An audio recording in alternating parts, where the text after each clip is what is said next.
Assalamualaikum Ustaz. Waalaikumsalam warahmatullahi wabarakatuh. Saya mau bertanya Ustaz, kita kalau sholat kan mencontohkan Rasulullah. Ya, memang ya harus mengikut Nabi. Karena Nabi bilang sholatlah kalian sebagaimana yang kalian lihat aku sholat. Apakah ada Ustaz kita memakai niat usolli sebelum tahbiratul ihram? Nah, memang banyak kali orang yang mengatakan berusolli itu bid'ah. Terus saya baca ada terjemahan kitab Bulughul Maram kalau nggak salah saya. Saya lihat di situ membaca usolli itu bid'ah dan dikaitkan setiap bid'ah sesat. Kalau sesat masuk neraka segala macam. Jadi gara-gara pakai usolli orang masuk neraka. Kemudian tudingan bagi orang yang berusolli itu menambah-nambahi aturan sholat. Kata Nabi, sholatlah kalian sebagaimana yang kalian lihat aku sholat. Pertanyaannya, permulaan sholat itu apa? Apa itu permulaannya? Takbir. Itu mulai. Nah, takbir itulah permulaan. Akhir sholat itu salam, ya kan? Itulah dia. Jadi dari mulai takbir sampai salam, nah itu jangan ditambah-tambahin. Kalau belum takbir, udah sholat atau belum? Belum. Ini saya contoh kalau. Saya punya anak masih kecil, saya bilang, mandi kau dulu. Nanti kita pergi main-main ke Carrefour. Ya Bi, kata anak saya. Nah, saya ini mau sholat. Saya sholat dulu, nanti habis ayah sholat, kita pergi ya nak ya. Ya, kata anak saya. Nah, begitu saya mau takbir, mengangkat tangan gini, anak saya nanya, sabun mana ya? Boleh nggak saya jawab? Boleh, orang belum sholat. Itu sabun di pojok sana aku ambil. Saya takbir. Ya, handuk mana? Boleh nggak saya jawab? Boleh. Tapi begitu Allahu Akbar, ya sabun mana? Boleh nggak saya jawab? Kenapa? Karena takbir itu sudah mulai. Nah, jadi kalau ada orang berkata membaca usolli nggak boleh, sebab nggak boleh itu apa? Dia menuding menambah-nambahi aturan sholat. Kita baca usolli sebelum takbir apa setelah? Sebelum. Apa hubungannya sama sholat?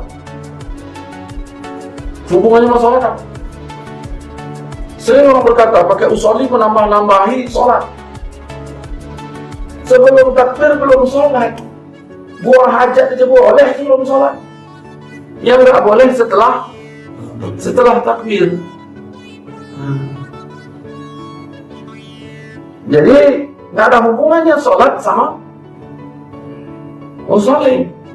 Kalau itu dikatakan menambah-nambahi, nggak ada hubungannya. Yang jadi masalah kita ini kan disuruh berniat. Karena Nabi mengatakan hanya saja segala amal itu wajib dengan niat. Nah, niat itu wajib hukumnya. Nah, spare part niat itu apa? Ada qasad, ada ta'arud, ada ta'yin. 3, ada sengaja, ada waktu, ada fardu. 3 ini. Ini yang nggak boleh dihilangkan. Sengaja aku sholat fardu zuhur. Nah, ini 3 ini yang menjadi wajib. Karena kalau enggak,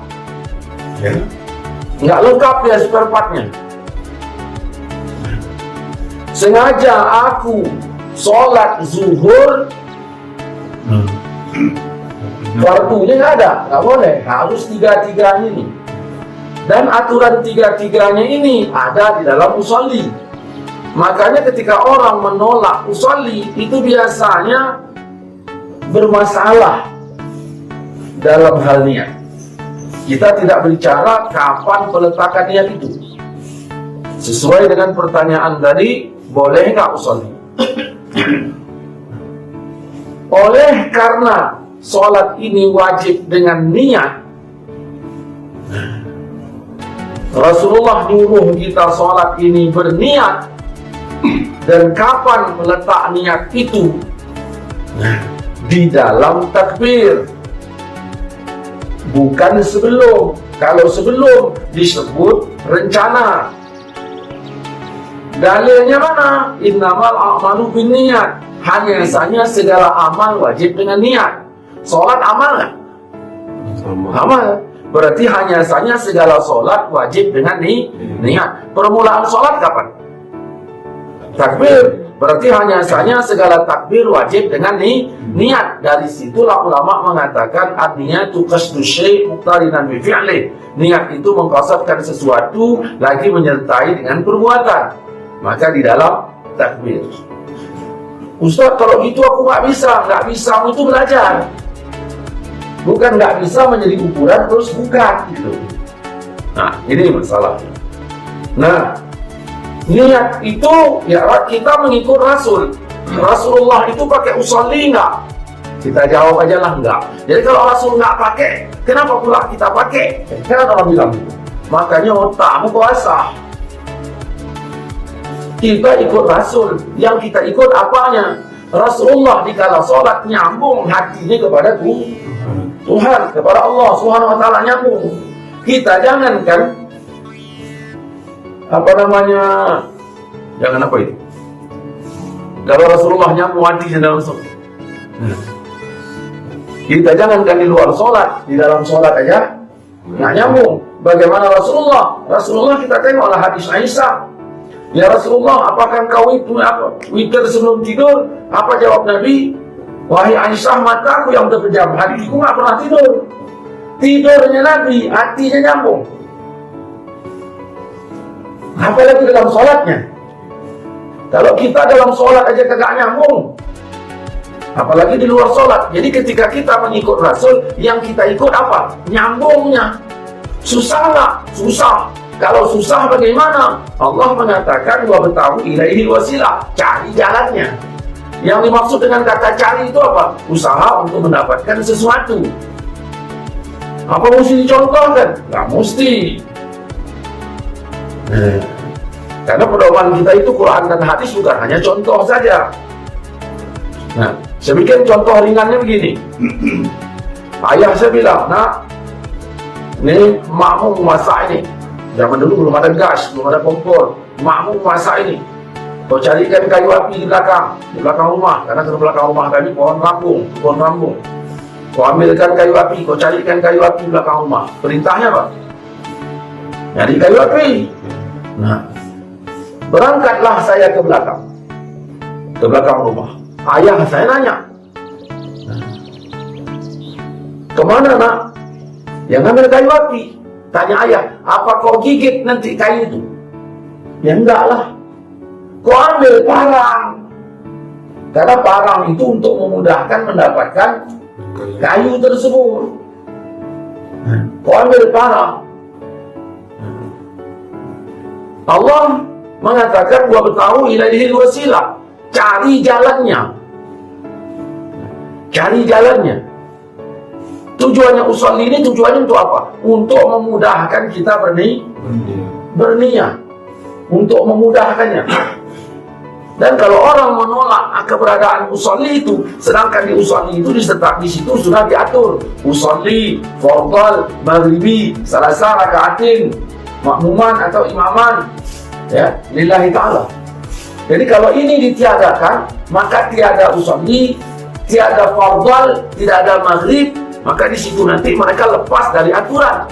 Makanya begitu kita tanya, bagi orang yang anti usolli, jadi kau niat sembahyang gimana? Ya udah niat aja. Niat apa? Ya niat sembahyang aja. Maksudnya gimana? Ya niat itu aja. Nah, nggak bisa dia menjelaskannya. Kenapa? Karena menolak usolli.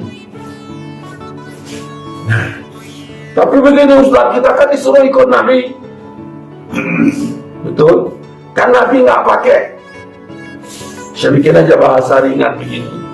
Saya lebih suka kalau dalam pembicaraan begini, saya diserang gitu. Bikin pertanyaan, saya jawab. Dari sisi ini saya jawab. Nah, ini kayaknya yang nyerang kurang gitu ya. Nah, itu yang nggak enak. Nah, jadi ayah saya juara matematika, ya, kelasnya nasional, luar biasa jagonya. Nah, sedangkan saya anaknya matematika itu anjlok.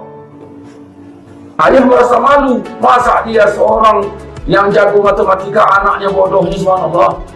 Akhirnya ayah bertanya, berapa nilai rapot kemarin? Saya tunjukkan rapotnya. Aduh, nilaimu merah ini. Saya bilang, mana ada merah, itu kan hijau tulisannya. Bukan masalah tulisannya, tapi angkanya 5 disebut merah.